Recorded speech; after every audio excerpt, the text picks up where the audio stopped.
In the next minute, you're going to hear about something many car dealers shy away from: service. Auto House on Dallas North Parkway, your authorized Mercedes-Benz dealer, knows service is important to you. And it's the best form of owner protection plan we know of. Jerry Watts, our service manager, tests every man who wants to work on Mercedes-Benz automobiles at Auto House. He's tough about it because our customers expect the best. Some men don't make it because he won't hire anyone but experienced professionals. Auto House won't take a chance on hiring anyone else to work on your Mercedes-Benz. Even the men who do qualify have to go to school before they can be Mercedes-Benz service technicians. And no matter how experienced they are, every one of our technicians must keep going back to school at regular intervals. That way, they know the latest techniques, equipment, and information. The man who services your Mercedes-Benz at Auto House is a service specialist, because at Auto House, good service is the best form of owner protection we know of. The CBS Radio Mystery Theater presents...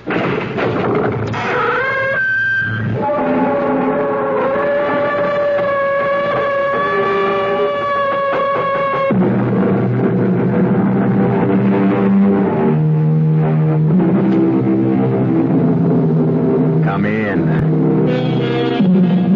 Welcome. I'm E.G. Marshall. Welcome to another hour with the great forces of the unknown. Those majestic forces that move around above and beneath us, pushing and pulling at our lives, our bodies, our brains. Forces no less powerful because we know them not. And here's a thought. How much of their power actually derives from their mystery? Were we to fathom them, explode their secrets, would they then become as comprehensible as, say, the centrifugal force in the spin dryer at the laundromat? Well, the day is far off when we can be that knowledgeable. So, in the meantime, listen. How will you do it? A gun? Do you have a gun? No. Well, then that's no good. A knife? Could you get near him? Near enough to use a knife? Do you have the strength? No. Well, so that's no good.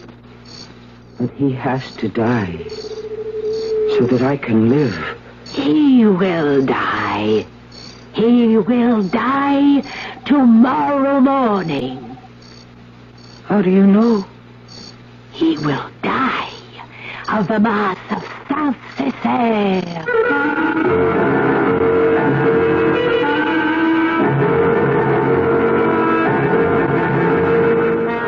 Our mystery drama, The Secret Doctrine, was written especially for the Mystery Theater by Elspeth Eric and stars Mercedes McCambridge. It is sponsored in part by the Kellogg Company, makers of Kellogg's Special K cereal and new sugar-free Diet 7-Up. I'll be back shortly with Act 1. I want that sinus medicine. Headache tablets? No, sinus medicine. Sinus tablets. Helps the headache and the pressure. Oh, you mean sign-off. Exactly. Headache pain is one thing. A sinus headache is something else. Sometimes your whole face can seem to throb with pain. You want relief. Take Sign-Off tablets. Sineoff, the sinus medicine that gives you a full dose of pure aspirin, plus a sinus drainer. Sign-Off, the sinus medicine that helps relieve sinus pain while you drain. And Sign-Off doesn't stop there. Have you tried Sign-Off Sinus Spray, the fastest known form of sinus congestion relief? It works in seconds. That's Sign-Off Sinus Spray. When sinus flares up, use Sign-Off tablets and spray, only as directed. Sineoff. Sign-Off. Exactly. Sign-Off, the sinus medicines in the bright red box. If you're handy, or even if you're not, you know that a good part of getting the job done right is having the proper tools. Hi, Frank Lieber here for True Value Hardware Store. They'd be the first to agree with that. So to help you acquire the tools you need, they keep their prices low. For instance, get an 8-inch adjustable crescent wrench for just $3.99. Men who know, professional mechanics and tradesmen, ask for the Crescent brand by name. Just $3.99 at True Value Hardware Stores. A tape measure? The Lufkin Measure-Lock tape measure locks open. glides back at the touch of a button. The 12-foot size is just $349. Or how about a Weller soldering iron kit? It's a handy tool for a variety of hobbies and chores. The complete kit has an iron, 3-tip soldering wire, and is just $349. Weller soldering iron kits, Lufkin tape measures, and crescent wrenches. They may be just what you need to get the job done right. And they're sensibly priced at the True Value Hardware Store nearest your home.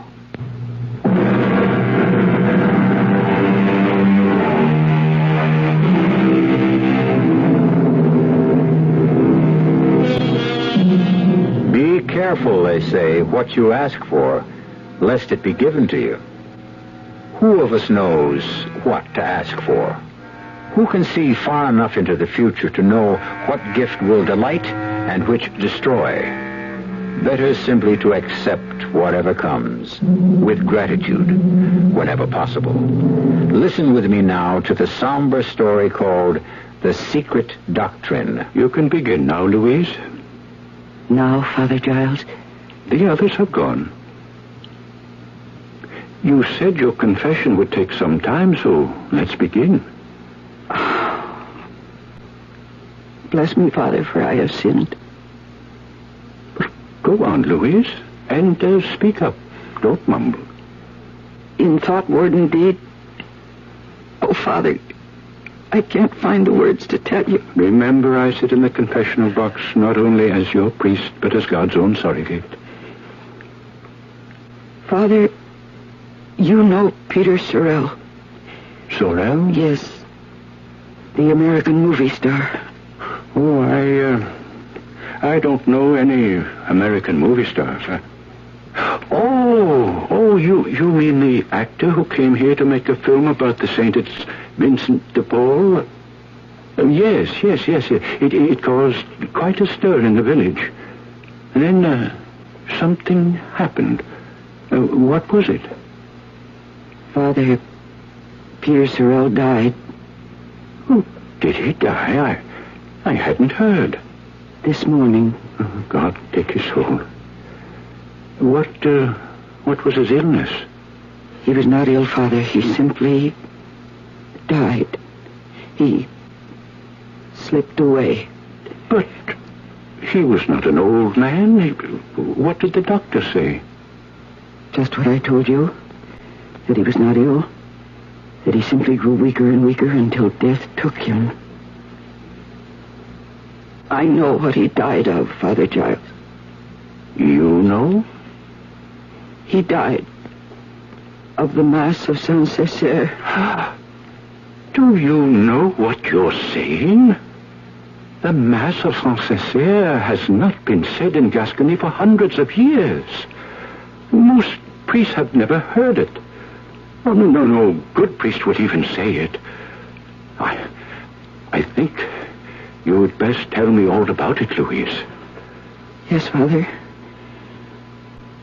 I was in love with Peter Sorrell. In love? Well, you never knew him. He only came here a month ago. I've seen all his films. Each one many times. When one of them came to Dax, I'd walk the 20 miles to see it. And if it was there for 2 days, I'd roam the streets all night to see it again and again, as many times as it was shown. You call this being in love? How old are you, Louise? I'm 38, Father. Have you ever loved a boy, a man? No, Father. I've been in love with Peter Sorrell since I was 18. I've written to him in Hollywood every week for 20 years. And once he answered me.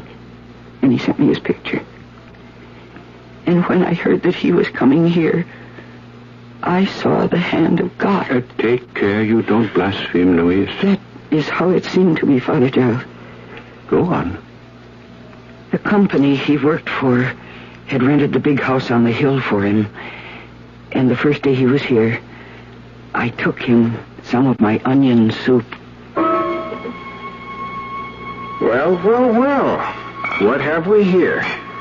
I brought you some onion soup, Mr. Sorrell. If you'd care to accept it. I'd care like crazy. I've seen all your films, Mr. Sorrell. I love them all. You've got a big heart. And the next day I took him a bottle of wine. It's called sand wine, Mr. Sorrell. A local product. Like you. You're a local product. It's very good. Really, it is. So are you. What's your name? And the next day, I took him a bottle of brandy. It's Armagnac, Mr. Sorrell. It's the best brandy in France. I'll just bet it is. There's a dish I know how to make with this brandy. Roast capon. And you're going to make it for me, aren't you, Louise? That is your name, isn't it? Louise? The next day I went to his house. But this time he wasn't alone. There was a man with him. A young American gentleman. I shouldn't have let you talk me into this picture, Gabe. Me talk you into it? Who cares about saints anymore? Well, there's got to be a reaction from all that demon stuff eventually. Pardon me, Mr. Sorrell. The capon is... Louise, meet my agent, Gabe Hauser. How are you, Louise? Mr. Hauser, I'll keep the capon warm until you're ready. Please. Yes, when you're ready, call me. Who is that? A fan. One of my millions of fans. What's for dinner tonight, Louise? Gascony pork and cabbage in a special sauce. Why can't we eat like that on the set, huh, Peter? Because Louise isn't on the set. Oh, if only I could be. Hey, we could fix her up with a walk-on or something, couldn't we? You could. Hey, she could be one of the Sisters of Charity. Why not? Louise, the star has spoken. So then, Father, I could be with him during the day, and not just in the evenings. I was in heaven. You have strange concepts of theological matters, Louise. But go on. Oh, the atmosphere of that place, all the fuss and the laughter and the excitement, it all went to my head. And I forgot that I only wanted to serve him. I wanted to love him, to belong to him, and to have him belong to me. You poor woman. I watched him every moment. My eyes were fastened on his face. My ears strained to catch every word that fell from his lips. There is nothing so grand as a good priest. It hurts me to see God's work in unloving hands. Cut! That's a print. Okay, let's break. I didn't think anyone noticed how I stared at him, followed him about, waited for him after the day's work. But one day as I watched him... And the city hospital. 2 to a bed. Some lying on the floor. You're crying, Louise. Poor. He's doing the scene with the cardinal. Oh, it's not a sad scene. It's not even a good scene. Oh, it's a very good scene. Terrible. It's a wonderful Bright light. scene. Everything he does is wonderful. It was Noemi, Father. You know her? The woman who came here from the Basque country last year. She got herself a job, an extra like me. And so I saw a lot of her after that. My father. I degraded my father. I scourged my father. Why, you want him for your very own. Not the way you mean, Noemi. Oh, yes. Him. Precisely the way I mean. What other way is there? Oh, my Savior. I need to confess. Cut! Bring it! Break for lunch.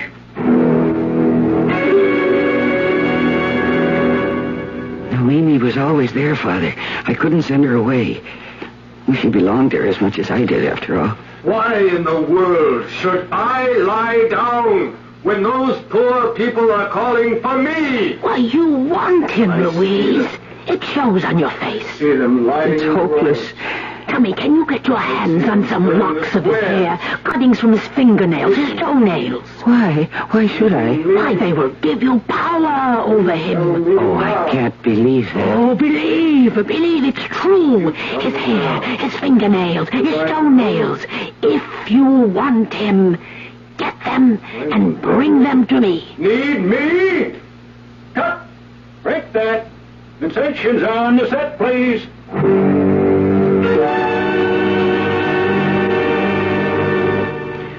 I didn't believe her, Father, not really. But my desire had become so great, I thought I should go mad. I had no trouble finding bits of his hair. I picked up all I needed from the floor of the makeup room. But the cuttings from his fingernails and his toenails, that was more difficult. Then one evening at his house. DePaul was the first social worker in history. You know that, Gabe? I mean, he organized social services. Would you like some more Armagnac, Mr. Sorrel? Oh, you still here, Louise? You can go home whenever you feel like it. You don't have to stick around. I've been listening and watching. A great dinner, Louise. I noticed you bite your nails, Mr. Sorrel, when you talk. Oh, yeah. A childhood habit. You shouldn't do that. Yeah, that's what my mother always said. If you'd let me cut your nails properly... My mother always said that, too. I have a scissors right here with me. My mother also always had the scissors right there with her. So while they talked, I cut his fingernails. And I saved them all, even the little bits of cuticle, in my kerchief. And when I had finished... Louise, you're a saint. Oh, if I'm a saint, Mr. Sorrel, I should wash your feet. Wash my feet? I say now... They get awfully dirty walking around the set in those old sandals. And all the saints, even the Pope, he washes the feet of a sinner once a year to show humility. I'm your sinner, is that it? let her, Peter, if she wants to. Well, you really want to? And to cut your toenails. Well, what can I say? It's the best offer I've had since I came to France. And so I did, Father. And when I left that night, I had all the cuttings in my kerchief, and I took them to Noemi, who waited for me in the woods. Take this, Louise. What is that? It's a little bag made from the skin of a toad, which my own daughter impaled at midnight in the graveyard of the old abbey. Oh, we put all your precious cuttings into it. Now, pull the drawstrings tight.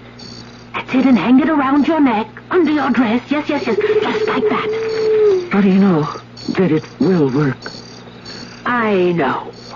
It seems so wrong. It's going against God, isn't it? Have you ever heard of Eliphaz Levi and the secret doctrine? No. Well, Eliphaz Levi was his pen name. He wrote many books on the subject of magic. Magic exists. Always has existed all over the world. But I'm afraid of it, Noemi. Oh, give in to your fear and you'll lose the thing you most desire. Conquer your fear and the secret doctrine will bring you Peter Sorrel. How do I know? Magic is everywhere, unseen, unheard, but it is working all the time. You need only the spiritual energy to make it work for you. But do I have energy like that? I don't think I do. Oh, never mind. I do. Now, kneel down. No, do not bow your head. Raise your face to the sky. Send up a prayer from your loins to Aether, god of chaos and the dark.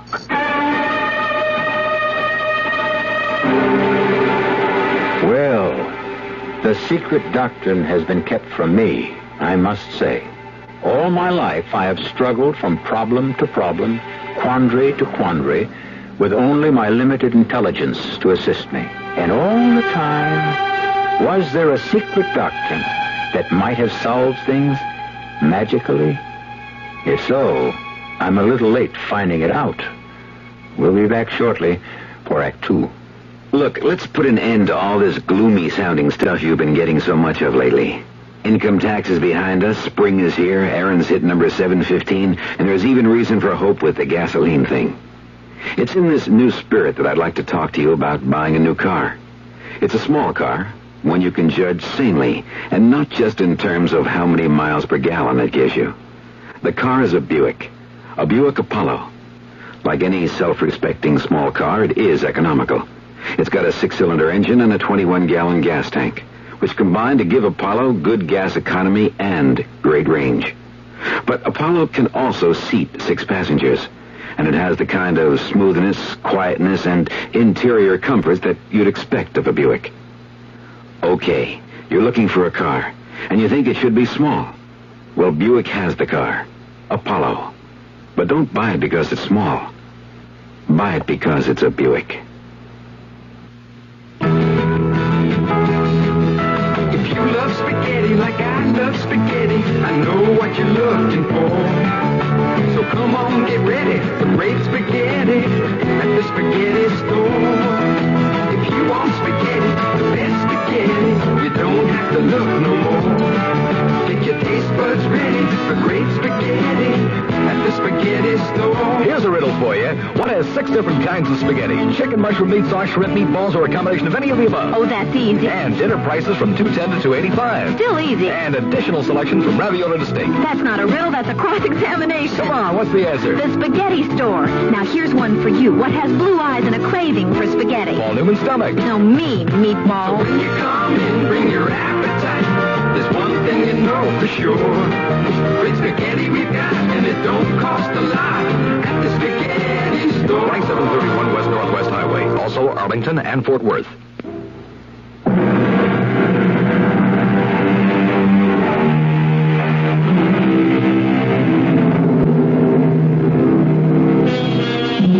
The only magic I have ever known was long, long ago, when I expelled a loud and angry scream, and food instantly appeared.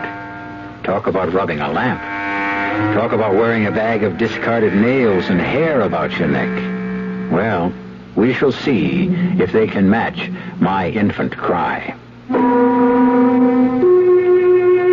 Some sort of magic was working, Father Giles, because when I got to my feet after that strange prayer to the God of Chaos, there in the woods with the toadskin bag still hanging around my neck, I felt that I was a beautiful woman. Can you imagine that, Father? Yes. The next day was my last, so far as the film was concerned. I hated to step out of the Sister of Charity habit and get back into my own clothes, but my spirits rose to the sky when Peter stopped me and said... This was your last day, wasn't it, Louise? Yes, my last day. Well, it won't be the same around here without you. We'll miss you. Will you... will you miss me? I'll miss you the most. But I'll see you at the house, won't I? You're not going to desert me now, are you? Never. I'd never do that. You'd better not, Louise.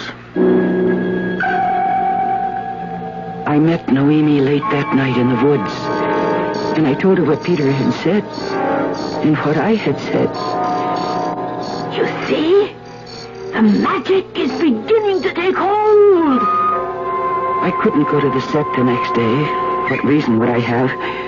So I spent the day in his house cooking a shoulder of lamb for him in the Gascon style. You know how long that takes, Father. Louise! In the kitchen. What smells so good? It's something special I'm cooking for you. Louise, what have I done to deserve you? You're the greatest thing that's happened to me since... You're the greatest thing that's ever happened to me. Let's put it that way.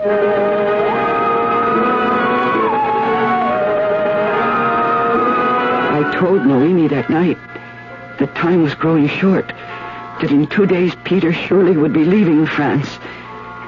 And I told her I must go with him. Now, listen, Louise. This is what you must do. When he comes home, you must be waiting for him on his bed, all naked and perfumed, and he will love you. I had loved him, Father, for so many years. And now every dream, every desire would come true. I was lying on his bed, as Noemi had told me I should be, with my hair all freshly washed and perfumed, as my body was. And I heard the front door close. and I heard his feet on the stairs. Louise? I couldn't answer. I waited for the bedroom door to open, and it did.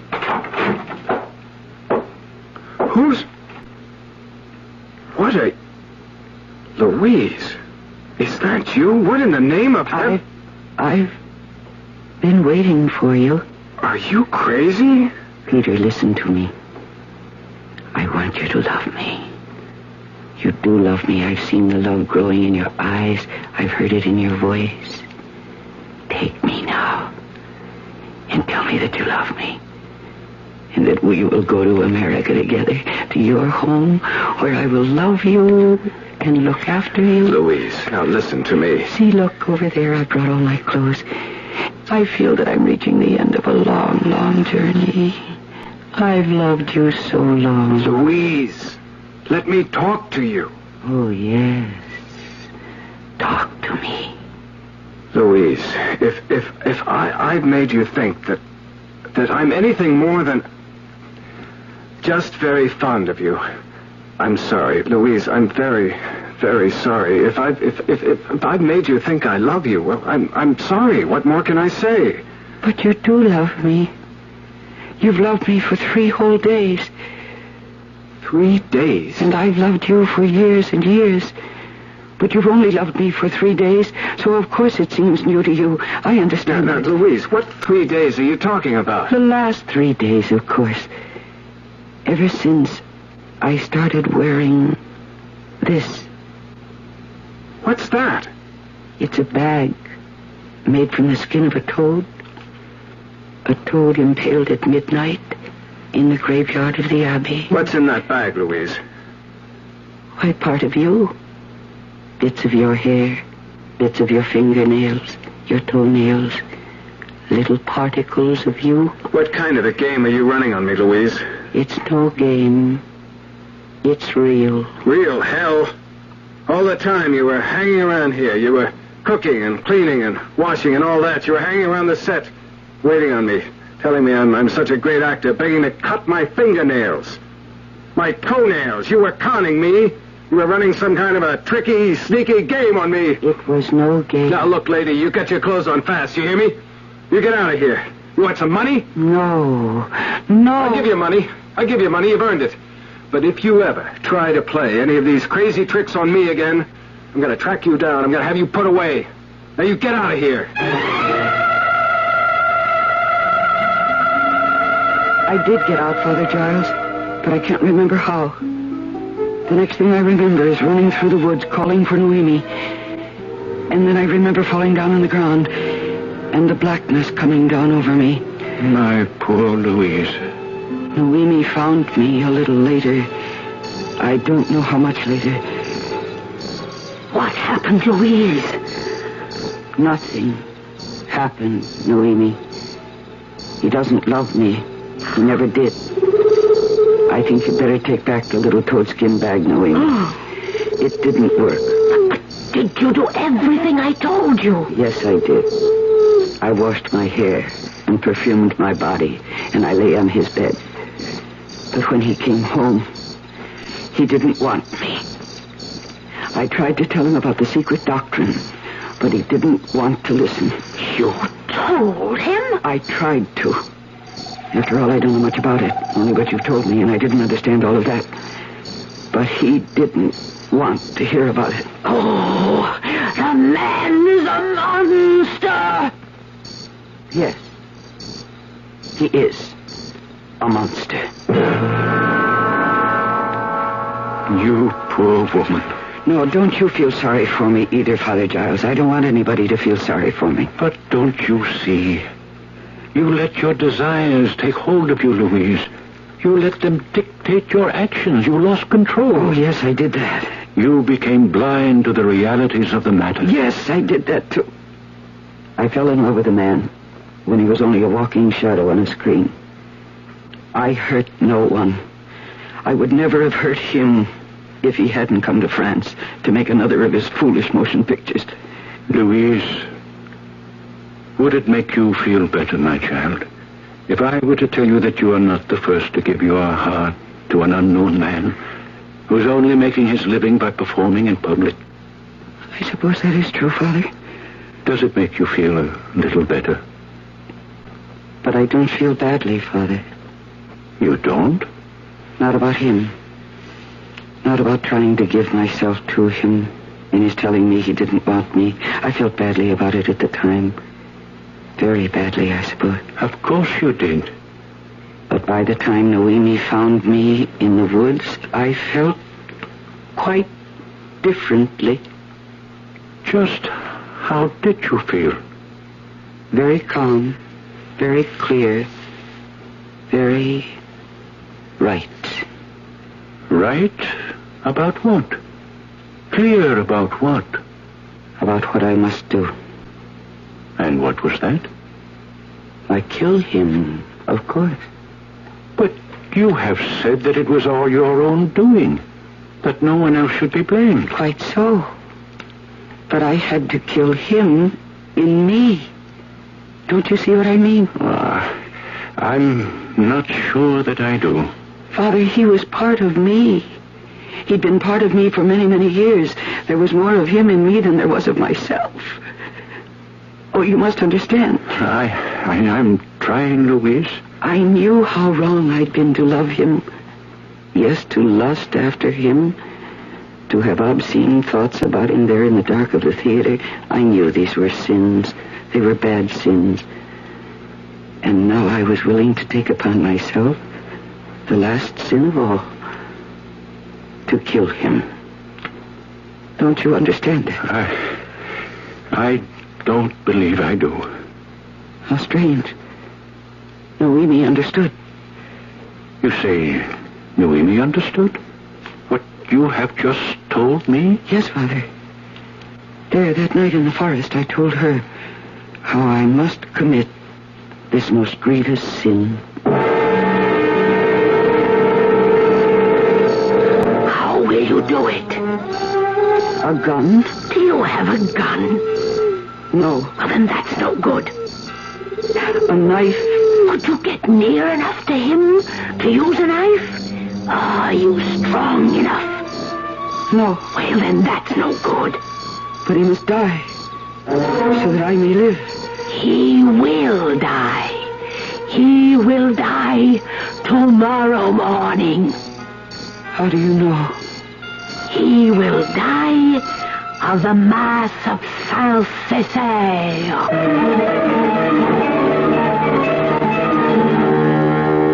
Hell hath no fury like a woman scorned. And all the scorned women from the beginning of time must have at least looked around to see if there was a gun or a knife nearby. Sometimes there was, and the story had an unhappy ending, and a messy one. But what if those poor scorned women had known of the Mass of Saint-Césaire, a black and malevolent ritual of which you will learn more shortly when I bring you Act 3. Hi, I'm Goldilocks, Ms. Goldilocks, if you please, and I'm a professional taste tester. Here at my taste test laboratory, that's TTL for short, I taste test everything from porridge to diet drinks. Actually, there's not that much taste testing in porridge these days. There used to be. Once upon a time. I mean, that's how this Ms. got into the biz. But lately it's been diet drinks.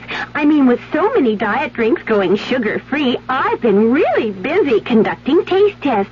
A rather unbearable assignment, to be sure. But then I discovered sugar-free diet 7-Up.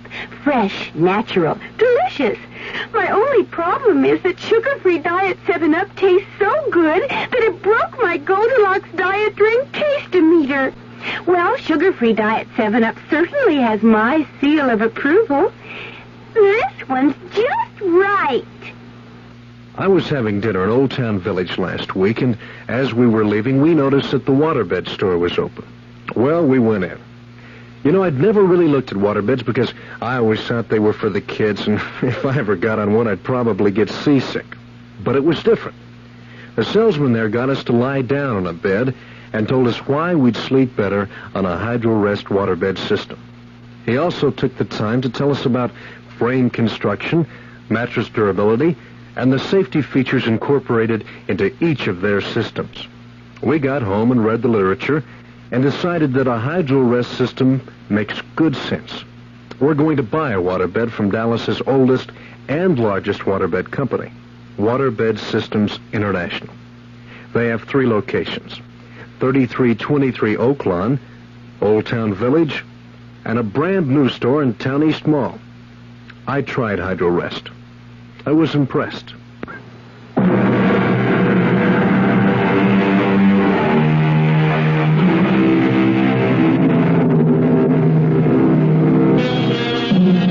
We promised you further details of the Mass of Saint-Césaire, that horrid leftover from the Dark Ages, and so we shall. We always keep our word. Let us pick up our story where we left off, with Louise and Noemi talking in hushed tones beneath the moon in the dark woods of Gascony. He has to die so that I can live. He will die tomorrow morning. He will die of the Mass of Saint-Césaire. How can anyone die of a mass? Oh, the Mass of Saint-Césaire is the Mass of revenge. The peasants of Gascony have known this for centuries. I must ask Father Giles. Oh, no, you will not breathe a word of this to Father Giles. But if he would perform the mass... He wouldn't dream of it. He probably doesn't even know it. Ah, but I know a priest who knows it, and who will perform it. My daughter lives with him. Come, Louise. We went to the deserted abbey where the priest lived. No one told me his name. I never asked. You are the one who orders this Mass. Yes? For whom shall I say the Mass? For Peter Sorel. Who will be my clerk? Oh, my daughter will be your clerk, Father. Who will bring the water for the Mass? I shall bring it, Father. Do you know a place where the Mass can be held? Ah, by the ruins of the church, where the gypsies live, Father. I listened as though nothing they said had anything to do with me, Father Giles. I scarcely knew when they'd finished speaking. I only knew that after a while, Noemi took me by the hand and led me away. Come, Louise, come. We must get the water for the Mass. Shouldn't there be wine, Noemi? For the Mass of Saint-Césaire, there is no wine. There is only water. And the priest does not consecrate it. He drinks it. And it must be water from a well into which the body of an unbaptized infant has been thrown. Come now, Louise, come. Before 11 o'clock, we were at the ruined church. A dreadful place, Father, where bats lived, and toads, and owls. And through the darkness came the priest, Noemi's daughter by his side. And he stood by the ruins of the old altar. Ever and ever, for reign and live you, and also on you, redemption is sharing. Noemi, what does he say? It is the Mass of Saint-Césaire. I don't understand it. It is the Mass for the dead. He is reciting it backwards. I watched in horrid fascination, Father. I confess that I was fascinated by it. I was like a bird watching a snake. What is he doing now, Noemi? He is making the sign of the cross. No, he's not. He's not. He is making the sign of the cross with his left foot. What? In the dirt. This is the Mass of Saint-Césaire. I couldn't bear to look, Father Giles. I couldn't. And yet I couldn't bear not to look. The awful Mass had started at 11, and now it was drawing to a close as the hour of midnight struck. And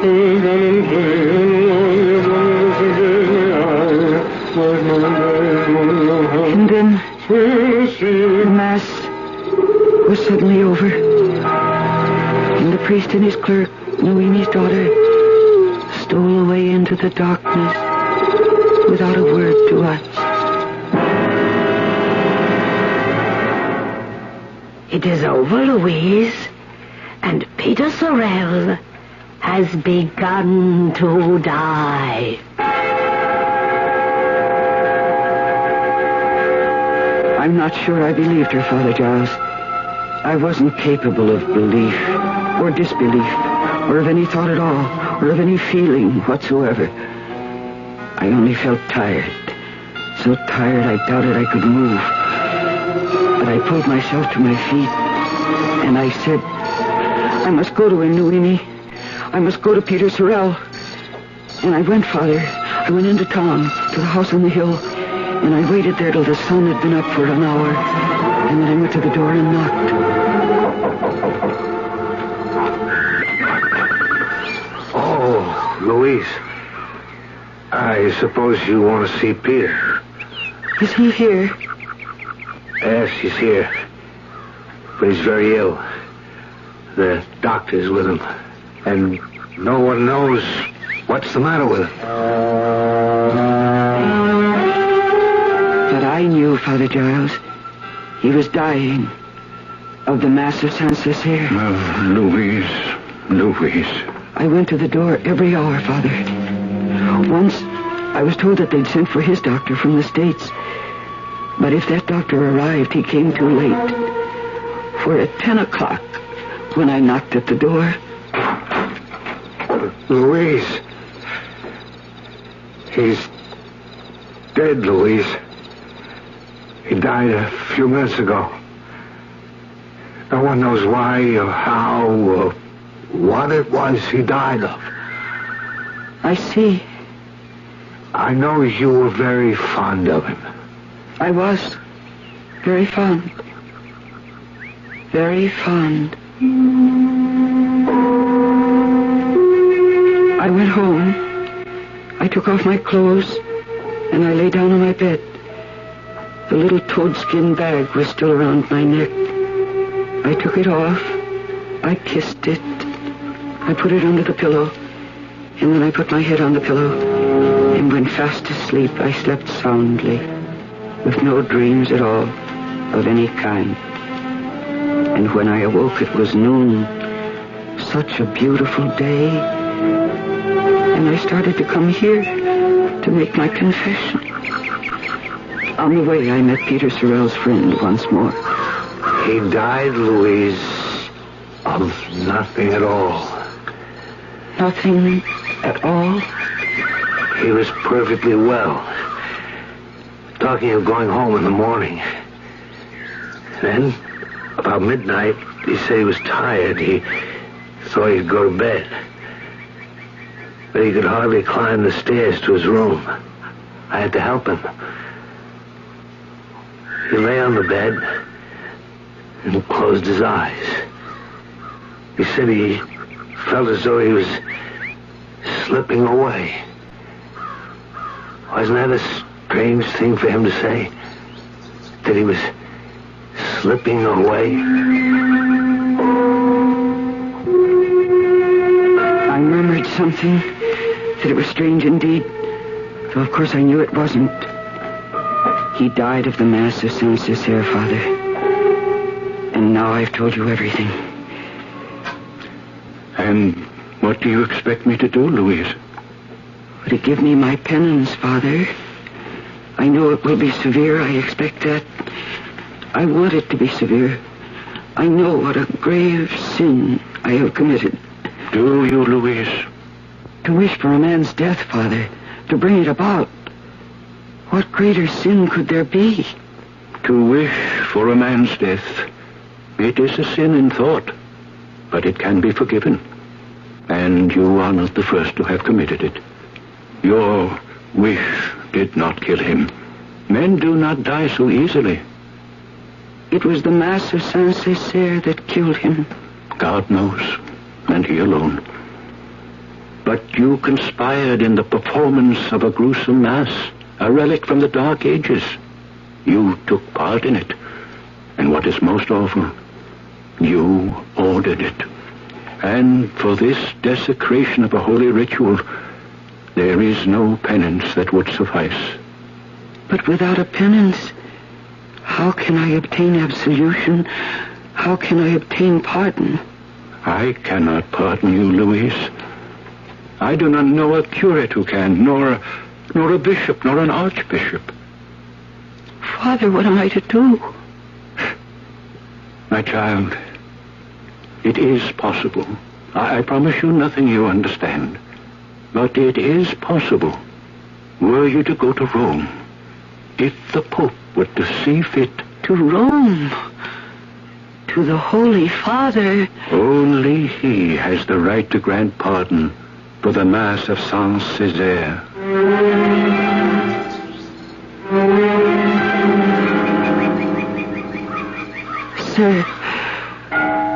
Sir, can you tell me, sir? May I ask you? Yes, Signora. Can I help you? Please. Is this the Vatican? This is Vatican City, yes. Is this the square of St. Peter? Yes. Straight ahead is St. Peter's Gate. I am here. You've never been here before? I have come to see the Pope. His Holiness is quite busy, Signora. I come here to make my confession. Let me take you to a priest. No. It must be His Holiness. No one else. Are your sins so great? My sin is so great. Yes. Well, I'm only a student here, Signora, but I'll be glad to take you to a priest. No priest can help me. No bishop. No archbishop. But a priest might be able to arrange things so that you could see His Holiness, and not right away, of course. It would take time. I have time. It has already taken me a long time just to come this far. How long has it taken you? 1,000 days. Where did you come from? France.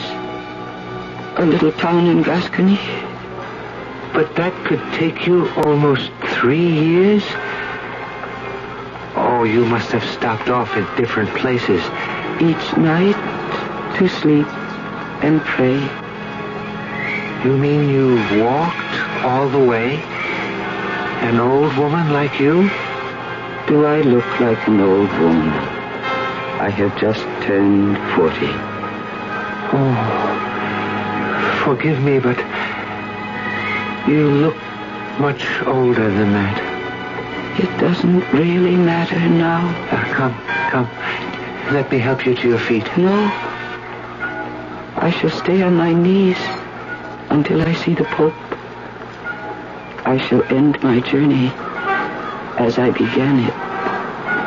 Are you telling me that you have come 1,000 miles on your knees? But why? It is my penance for the Mass of Saint Césaire.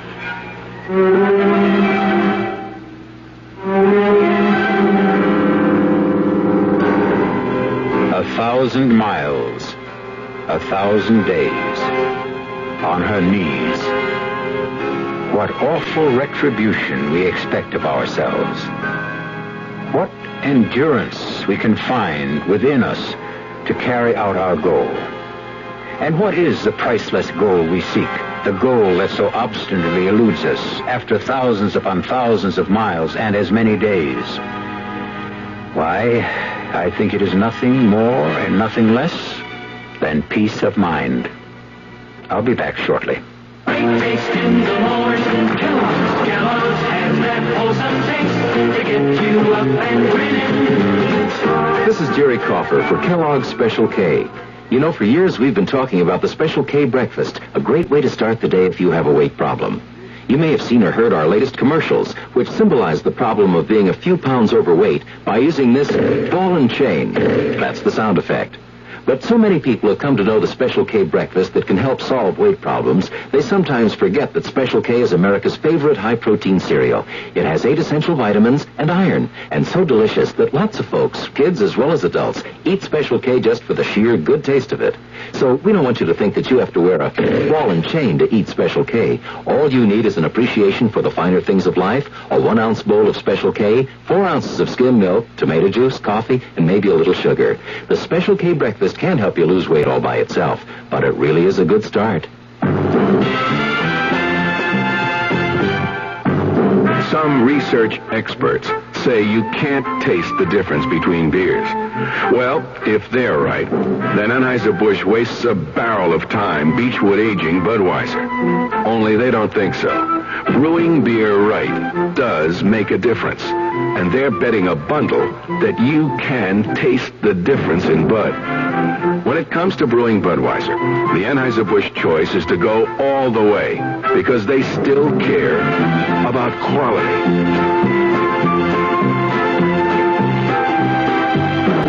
Look at it this way. If the Bud people have a choice between what some experts say and what beer drinkers say, well, you'd better believe they'll go with you beer drinkers every time. When you say Budweiser, you said it all. Anheuser-Busch, St. Louis.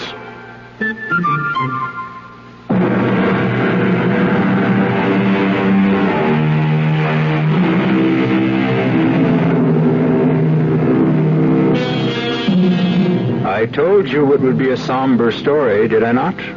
And so it was. Well, exploring the unknown is not all fun and frolic. But the unknown must be explored in the wild hope that one day it will become known. I wonder, though, when it is as familiar to us as, say, the combustion engine, will it stop being fascinating and become boring? What then will we do for fun? What will happen to this program? Merciful heavens, what will I do for a job? Our cast included Mercedes McCambridge, Mildred Clinton, Bill Johnston, Robert Dryden, and Nick Pryor. The entire production was under the direction of Hyman Brown. Radio Mystery Theater was sponsored in part by Sign-Off, the Sinus Medicines, Buick Motor Division, and Anheuser-Busch Incorporated, brewers of Budweiser. This is E.G. Marshall inviting you to return to our Mystery Theater for another adventure in the macabre. Until next time, pleasant dreams.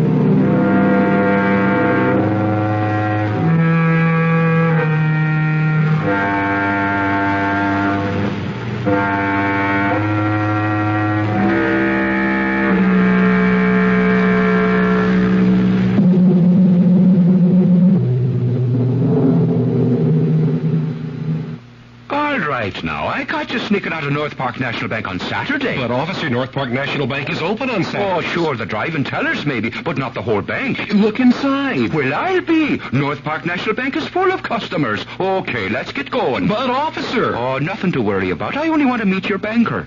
North Park National Bank, Bodecker at Park Lane, is now open 9 to 1 every Saturday. And it's legal. What more could you want from your bank? All right, which one of you stubborn parked out front here now?